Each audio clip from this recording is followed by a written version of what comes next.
What happens when the world's fastest drivers battle for pole position at over 2,200 meters above sea level, where the thin air makes every tenth of a second feel like gold? Well, buckle up, because what we just witnessed in Mexico City qualifying was absolute chaos, and I mean that in the best possible way. Here's why you need to care. This wasn't just any qualifying session, this was a title fight on a knife's edge. Where Oscar Piastri's championship lead hangs by a thread, Lando Norris is hunting him down like a predator. And Max Verstappen, the four-time world champion, is staging one of the most remarkable comebacks in F1 history. And guys, what happened today just turned this championship battle upside down. So stick with me as we go through every single driver from P20 all the way to pole position, because there are stories of heartbreak, redemption, and one absolutely stunning lap that left everyone speechless. Let's start at the back, because qualifying is brutal. It's elimination, pure and simple. And for five drivers, their Saturday ended before it really began. P20 was Franco Colapinto, and P19 was Lance Stroll. At the very back of the grid, we have Franco Colapinto in the Alpine, and honestly, this wasn't surprising. Alpine has been struggling all weekend. They had both cars eliminated in Q1. For a rookie still finding his feet in F1, the high altitude of Mexico is an absolute nightmare. The thin air means less downforce, and when you're already in a car that's not competitive, you're fighting a losing battle. What's frustrating is that he showed glimpses of pace in practice, but when it mattered in Q1, the lap just wasn't there. Starting P20 tomorrow means a long, lonely race ahead. Next up, Lance Stroll in P19. Now, Aston Martin has been in a difficult place this season, and Mexico didn't change that story. Here's the thing about Stroll. On his day, he can be quick, but consistency has been his Achilles heel. And at a track like Mexico, where precision and confidence are everything, he just couldn't piece it together. His teammate Fernando Alonso also struggled, which tells you that the AMR 25 just doesn't have the pace here. P18 was Pierre Gasly, and P17 was Alex Albon. Pierre Gasly, the veteran Alpine driver, qualified P18. This is the second Alpine in the bottom five, which means double Q1 elimination for the team. That's embarrassing, plain and simple. Gasly has been a bright spot for Alpine at times this season, but in Mexico, the car just had no grip. When you're fighting with cars that have more downforce and better power unit efficiency at altitude, you're already behind before you even hit the track. Now, this is where it gets really painful. Alex Albon in P17, but here's the kicker. Albon has been dealing with brake struggles all weekend. We heard it in practice, we saw it in his onboards, and it cost him dearly in qualifying. Albon is one of the most underrated talents on the grid. He's been carrying Williams on his back all season, dragging that car into positions it has no business being in. But when your brakes aren't working properly at high altitude circuit where you're braking from high speeds into tight corners, you're toast. Tomorrow's going to be damage limitation exercise for him. P16 was Gabriel Bortoleto, and P15 was Liam Lawson. Rounding out Q1 elimination list is rookie Gabriel Bortoleto in P16. For a rookie, this isn't disaster. He was only 1/10 away from making Q2, losing out to Kimi Antonelli, who did make it through. Bortoleto showed some decent pace in FP1, where he was fifth fastest, so we know he's got speed in him, but qualifying at altitude is a different beast. The margins are razor thin. We're talking about hundreds of a second making the difference. So these are our 5 Q1 casualties. Dreams ended, but for 15 drivers, the battle continued into Q2. Now we move to Q2, where 5 more drivers would see their qualifying hopes end. And this is where things get interesting, because we start seeing some big names in trouble. Lawson came into Q2 and didn't post a time on his first run, which immediately put him under pressure. When he finally did complete his lap, it wasn't enough. He was the slowest of Q2 runners, eliminated in 15th place. For a driver trying to prove he deserves a permanent seat in F1, this wasn't performance he needed. The Racing Bulls clearly had pace. His teammate Isaac Hajjar made it to Q3, so this one stinks. P14 was Fernando Alonso, and P13 was Nico Hülkenberg. Fernando Alonso, two-time world champion, arguably one of the greatest driver ever, P14 in qualifying. Let that sink in. He was the quickest Aston Martin, but that's like being the tallest dwarf, it doesn't really help you. The AMR 25 just doesn't have the pace, and at 43 years old, Alonso is dragging everything he can out of that car. But even his legendary racecraft can't overcome a fundamental lack of performance. Tomorrow, he'll be starting from the seventh row. That's going to be a long afternoon for the Spanish maestro. Nico Hülkenberg in P13. The Hulk has been having a solid season with Sauber, but Mexico didn't play to the car's strengths. Hülkenberg was in top 5 after the first runs in Q2, which gave him hope.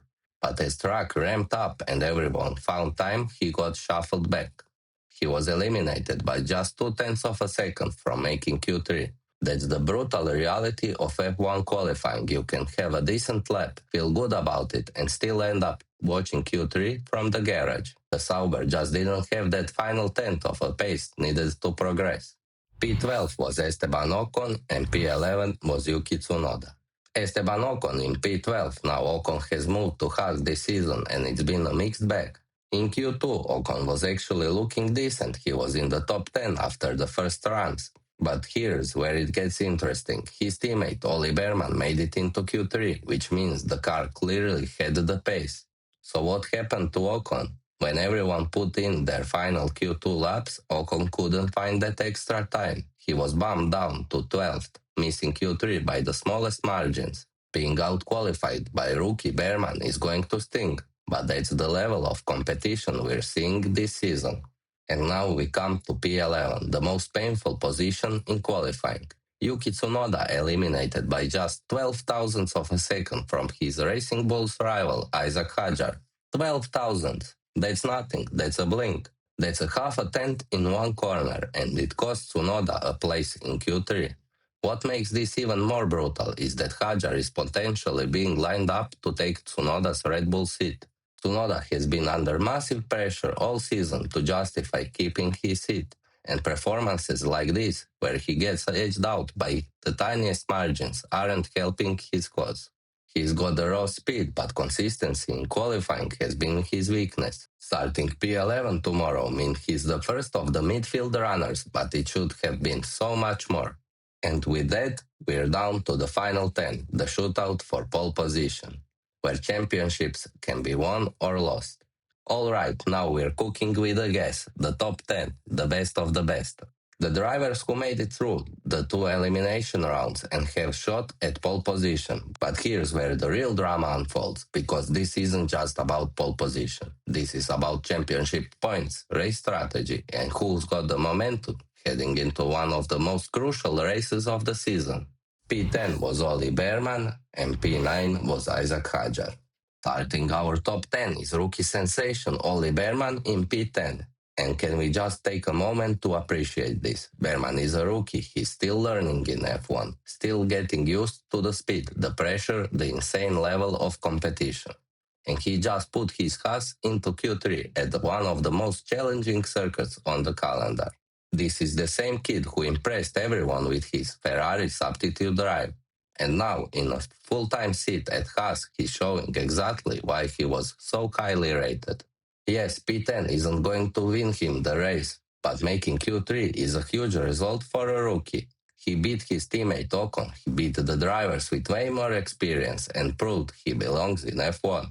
Tomorrow, starting from P9, because of Sainz penalty, Behrman's got a real shot at points if he can keep his nose clean and execute the race strategy. This is a star in the making, folks. P9 goes to Isaac Hadjar, another rookie. Let's not overlook what this means. Hadjar outqualified Yuki Tsunoda, the driver whose Red Bull seat he might be taking. That's 12 thousandth of a second margin in Q2 that eliminated Tsunoda. That's the dagger. Red Bull's drivers' decisions are ruthless, and performances like this from Hadjar are exactly what they want to see. He's showing he can handle the pressure, extract performance when it matters, and beat established F1 drivers. Starting P8 tomorrow because of Sainz penalty gives him a golden opportunity to score big points and make his case even stronger. P8 was Oscar Piastri and P7 was Carlos Sainz. And now we reach championship leader Oscar Piastri in P8, though he actually started P7 because of Carlos Sainz's 5 grid penalty. But guys, this is not good news for Piastri, not good at all. The championship leader qualified 8 tenths of a second behind his teammate Lando Norris. 8 tenths, that's eternity in F1 terms. That's a lifetime. That's just not where you want to be when you're trying to win a championship.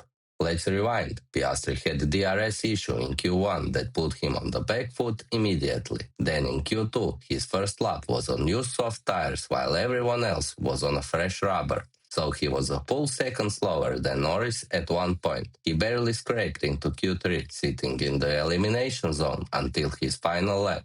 And then in Q3, where it really matters, he was 8th.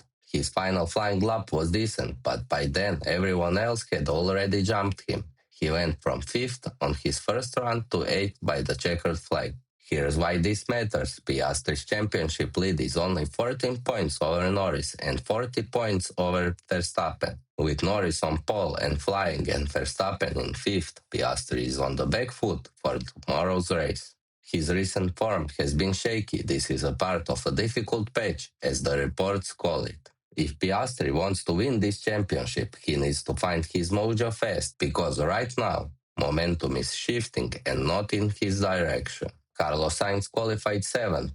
Now, on the surface, that's a really strong qualifying performance. Sainz in the Williams was mixing it with the front runners, out-qualifying championship contenders and looking absolutely rapid. He was ahead of Verstappen on pace at one point, which shows just how well he and Williams have gelled. But here's the gut punch. Sainz has a 5-place grid penalty for his contact with Kimi Antonelli in Austin. So instead of starting P7, he'll drop back to P12. That's brutal. You do everything right, you extract maximum performance from your car. You beat drivers in faster machinery, and then you get penalized for something that happened last week. The penalty was for the contact with Kimi Antonelli. Sainz got a time penalty during that race, but the grid drop applies here in Mexico.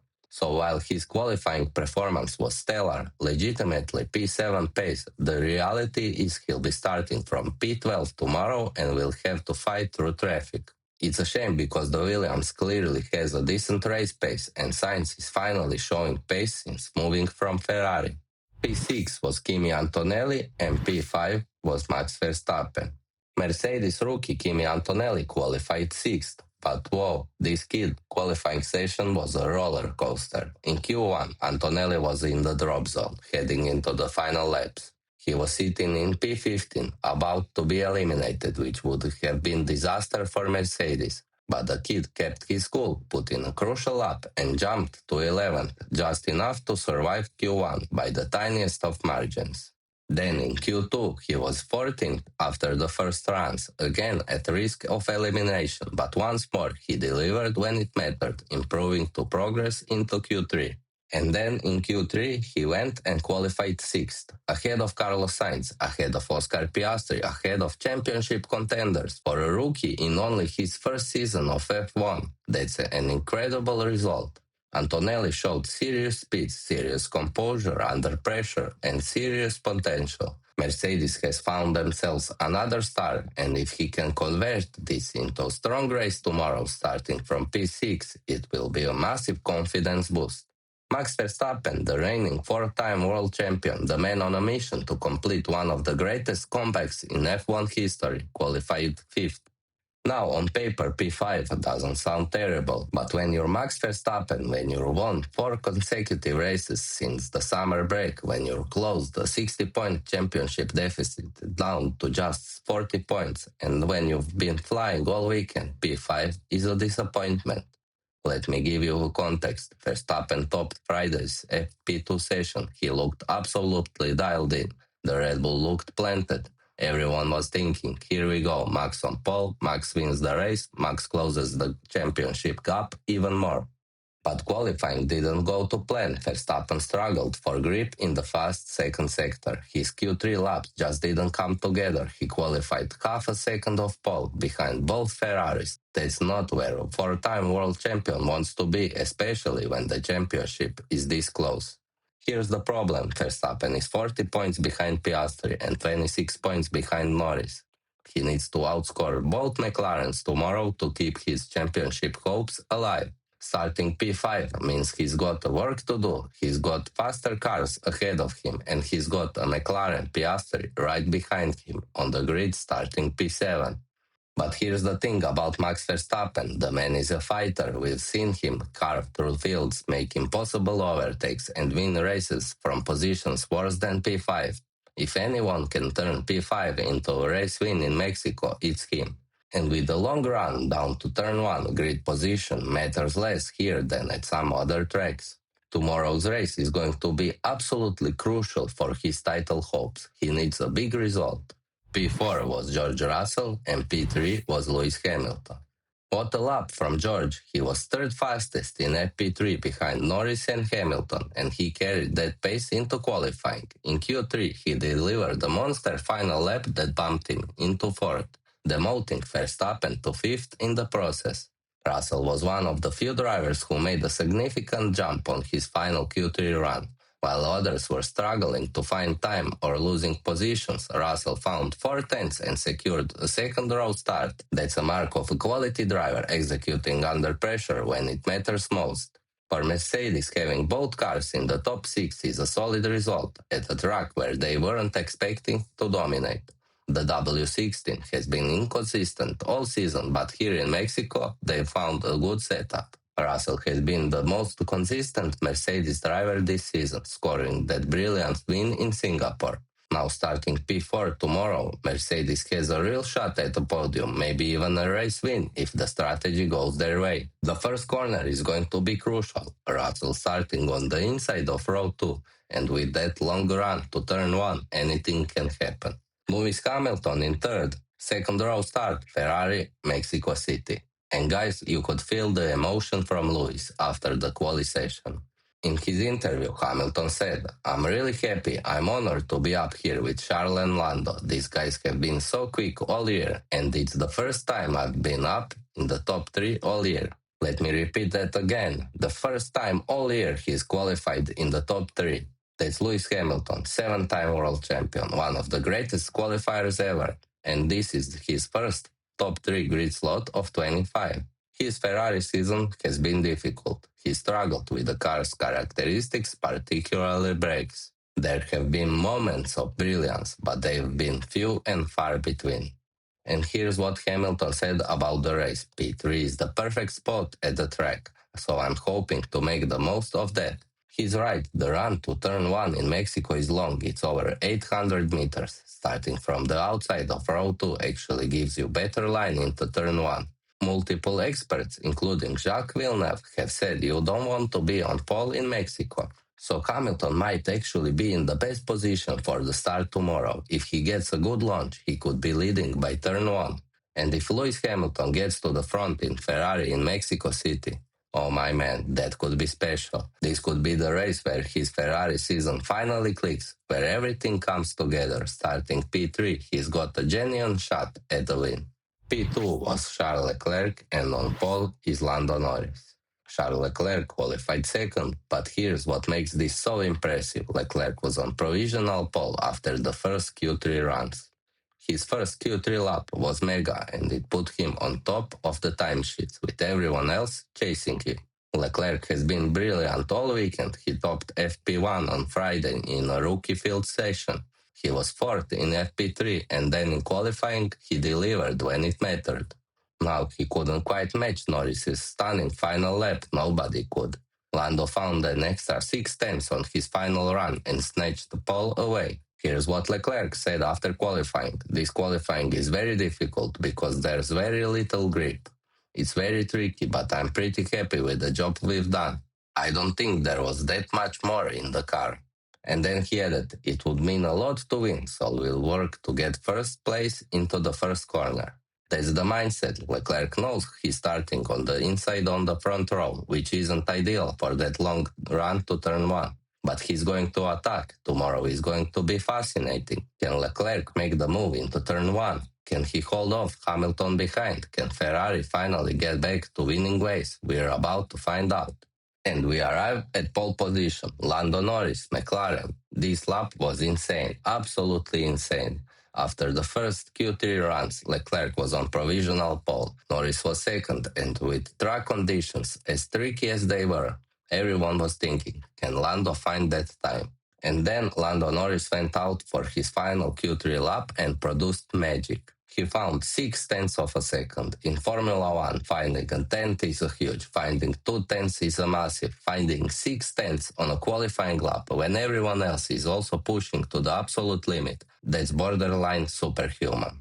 Let's talk about what this means for the championship. Norris came into this weekend 14 points behind his teammate Piastri. He's been on a mission since Zandvoort, hunting down the championship leader, closing the gap race by race. And now, with Piastri struggling all weekend and qualifying 8th, starting 7th, Norris has the perfect opportunity to take a huge chunk out of that deficit. Maybe even take the championship lead tomorrow. Starting on pole, Norris controls the race. He can dictate the strategy, manage the tire deg, and most importantly, keep Piastri behind him. If Norris wins and Piastri finishes 7th or lower, Norris could actually take the championship lead. But it won't be easy. He's got 2 Ferraris behind him. Leclerc and Hamilton both have serious pace. He's got George Russell in 4th, who's always a threat. And while Max Verstappen is 5th, you can never count out Max Verstappen. Here's what Norris said after taking pole. I'm happy to be back on pole. It's been a long time. That lap, I don't know. It's one of those laps where you don't know what happened. It felt decent, but when I saw it was a 15.5, I was surprised. He was surprised by his own pace. That's how good that lap was. And then he said this, I'm here to win. I'll be looking forward. I have some quick guys behind me. I'm not expecting it to be easy.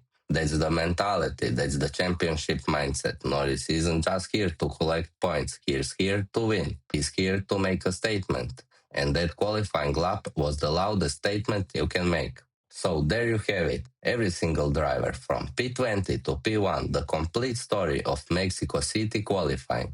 We had rookies shining, Berman and Hajar in Q3, absolute stars in the making. We had heartbreak, Tsunoda eliminated by 12 thousandths, Albon's brake issues ruining his day. We had a championship battle turned on its head, Norris on pole flying high, Piastri struggling in 8th, Verstappen caught in the middle. And here's your key takeaway. Tomorrow's race in Mexico City isn't just about who crosses the finish line first. It's about momentum. It's about who can handle the pressure when the championship is on the line. It's about whether Piastri can recover from this setback, whether Norris can convert pole into victory and close that gap, whether Verstappen can fight through from 5th and keep his comeback alive. The stage is set, the grid is locked in, and in less than 24 hours, these gladiators will line up at one of the most passionate, high-altitude, unpredictable circuits on the calendar for a race that could define the 2025 championship. If you enjoyed this breakdown, smash that subscribe button because you don't want to miss tomorrow's race reaction. Hit the notification bell so you're the first to know when I upload. And drop a comment below. Who are you rooting for? Team Norris? Team Piastri? Are you on the Verstappen comeback train? Let me know. Tomorrow we race. Tomorrow the championship fight continues. And I'll see you right here for my full race reaction. Until then, stay fast, stay focused, and let's go racing.